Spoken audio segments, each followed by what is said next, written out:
Some viewers may find the following video disturbing. Viewer discretion is advised. Welcome everyone. Today we're going to be talking about the Pied Piper of Pasadena Part 6. This is the story of Dean Corll.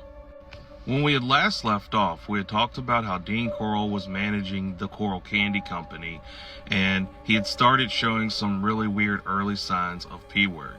He would begin installing a pool table in the back of the break room of the factory, and in a shed beside the factory would install like stereos and fixtures, and often invite teenage boys over to listen to music, drink, or smoke weed. And he would often invite these teenage boys to the back of the break room to play in the pool table, where a lot of these boys would go. Another thing we had covered is the very, very strange habit that Dean had picked up about discarding of defective candies, where he was burying them behind the factory, underneath of his office, and over at a bayou.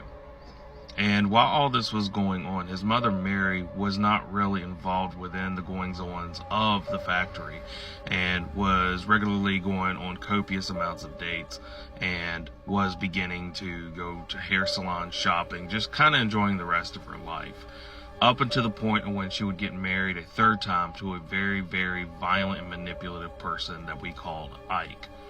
And it is around this time in 1967 that he began meeting 12-year-old David Brooks at Helms Elementary School that was right across from the factory. Dean would first meet David Brooks in Helms Elementary School, and Brooks would later say that what really drew him to Dean was the fact that he was the only person that never made fun of his glasses, and would later say that he was relentlessly bullied by not just children but adults alike. And it is said that after their meeting that they had gotten very close, Brooks could be seen not only hanging out at the building that had the stereo and fixtures, but would also be seen in the pool in the break room. Brooks would later testify and say that he had gotten very, very close with Dean, and would even later say that anytime he ever needed money for anything, didn't matter how much it was, Dean would always give it to him. And because he was inviting him to the stereo room and to the pool hall room and constantly giving him money whenever he needed, it's very clear that Dean was grooming Brooks at the age of 12. Around this time, the Corll Candy Company started going out of business very slowly. So Dean would actually pick up a second job at Electrical System working on relays. And this would be something that he would continue doing for the rest of his life.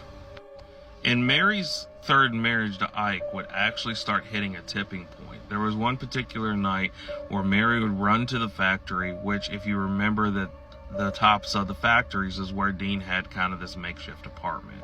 And she would run into Dean's apartment and seek refuge, because most of the arguments and fighting that her and Ike had gotten to a very violent state. And at this particular time, Mary was fearing for her life. And around 2 o'clock in the morning, as she was staying at the apartment with Dean, they could clearly hear the banging on the front doors, and they would look outside, and there's Ike just banging on the door and calling Mary a bunch of derogatory names. And when Dean would look down the window, he would start screaming derogatory references towards Dean that often refers to homosexuals in a very derogatory manner. Mary would then threaten to take out her .22 caliber pistol and shoot Ike, to where Dean would actually approach her, take the gun, and say, "Listen, I'm not going to allow you to kill him. You're not going to jail for the rest of your life because of Ike." And he would more or less convince his mother to just take some bricks and throw it at him downstairs. Mary would later testify and say she doesn't see how anyone could see that he is a killer, because if he was a killer, why wouldn't he just killed Ike that night when he had started all that trouble? Clearly, Mary was in denial about pretty much everything about her son. After that particular night, Mary would actually divorce Ike, and fearing for her safety and her daughter's safety, she would actually take up 13-year-old Joyce, and they would move all the way to Colorado because she had figured that if she moved out of state or to Colorado, Ike would not follow her that way. And Dean would actually stay in Houston, Texas.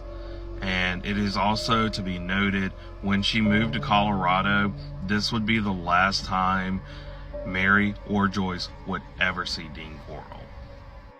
Now, with Mary living in Colorado and she was no longer in Texas, so therefore she was not able to see Dean as much as she was, Dean could honestly start living his life and kind of being his true self. And to very few family friends, he started being more and more open about being a homosexual. And I think it's around this time where he admitted to these family friends that his first homosexual experience was while in the Army. In 1969, when David Brooks turned 14 years old, is the point in time where Brooks and Dean's relationship would then turn sexual. And even after their relationship had turned sexual, Dean would often pay Brooks $10 to $15 or $30 to $70 in today's money to perform fellatio on him. Brooks would later say that it was always him doing something to Brooks, and it was never Brooks doing anything to Dean. And that's just pretty much how it went if they did anything sexual. Also in 1969 is originally when the Corll Candy Company would completely go out of business, and Dean would start regularly working his relay job that he had had as a part-time job and doing that full-time. Once the Corll Candy Company went out of business, it said that Dean started acting more like he did when he was younger in his teenage years. He became more isolated, did not go out a lot, and he was a complete opposite of the charismatic dynamo he had been with the Corll Candy Company. And it is also said that he had a very short temper and was more prone to violence. And I think it's around this time that people started noticing he was being more open about his psychopathic tendencies. And with the Corll Candy Company out of business, Dean would actually have to change addresses. And this is another thing that would be a reoccurring pattern with Dean, is that he would often change his address and would never stay in a very place long.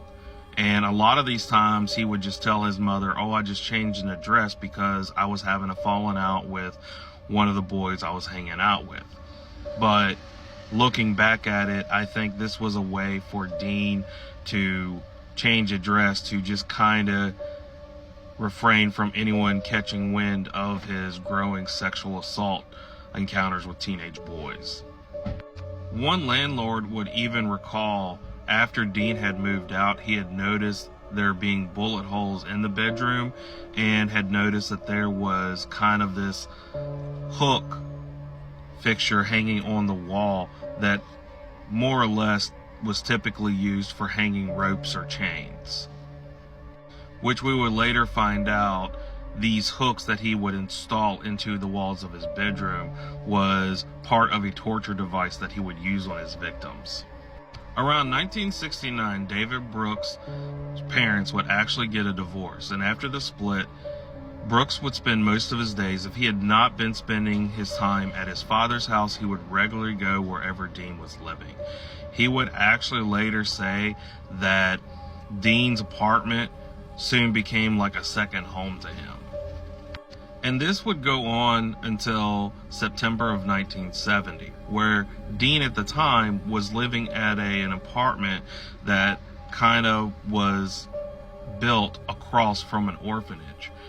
And David Brooks would say that he would go to Dean's apartment one night in September of 1970, and there he would find not only Dean completely naked, but two boys tied up to a torture board that was suspended from the ceiling, and they were all naked. After walking in, Dean would jump up, look at Brooks, and just say, "I'm just having some fun with them." Brooks would then turn around and walk out the apartment, where Dean, a few days later, would confess to Brooks that not only had he raped these boys, but he had also murdered and buried them. And then he would give Brooks the most haunting proposition anyone could ever think of.